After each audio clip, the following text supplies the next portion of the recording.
తెలంగాణలో 11 మంది ఐఏఎస్లను ప్రభుత్వం బదిలీ చేసింది. ముఖ్యంగా అరవింద్ కుమార్పై వేటుపడింది.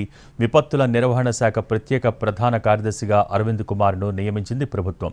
విద్యాశాఖ ప్రిన్సిపల్ సెక్రటరీగా బి వెంకటేశం, మున్సిపల్ శాఖ ప్రిన్సిపల్ సెక్రటరీగా దానకిషోర్, హైదరాబాద్ వాటర్ వర్క్స్ ఎండీగా సుదర్శన్ రెడ్డి, వాణిజ్య పన్నుల శాఖ కమిషనర్గా శ్రీదేవి, మహిళా శిశు సంక్షేమం కార్యదర్శిగా వాకాటి కరుణను నియమించారు.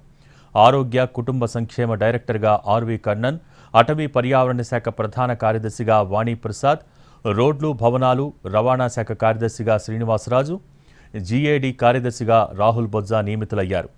ఎలక్షన్ కమిషన్ బదిలీ చేసిన శ్రీనివాసరాజు, శ్రీదేవికి తిరిగి పోస్టింగ్ లభించింది.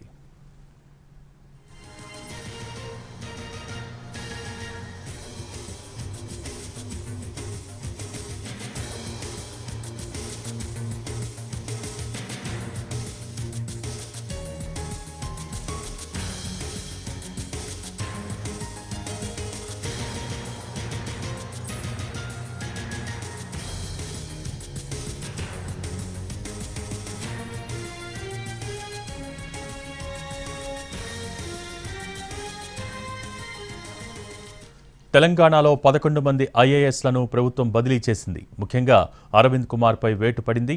విపత్తుల నిర్వహణ శాఖ ప్రత్యేక ప్రధాన కార్యదర్శిగా అరవింద్ కుమార్ను నియమించింది ప్రభుత్వం.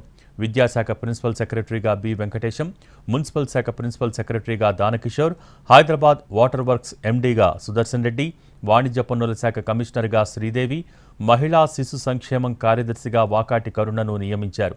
ఆరోగ్య కుటుంబ సంక్షేమ డైరెక్టర్గా ఆర్వి కర్ణన్, అటవీ పర్యావరణ శాఖ ప్రధాన కార్యదర్శిగా వాణిప్రసాద్, రోడ్లు భవనాలు రవాణా శాఖ కార్యదర్శిగా శ్రీనివాసరాజు, జీఏడీ కార్యదర్శిగా రాహుల్ బొజ్జా నియమితులయ్యారు. ఎలక్షన్ కమిషన్ బదిలీ చేసిన శ్రీనివాసరాజు, శ్రీదేవికి తిరిగి పోస్టింగ్ లభించింది. దీనికి సంబంధించి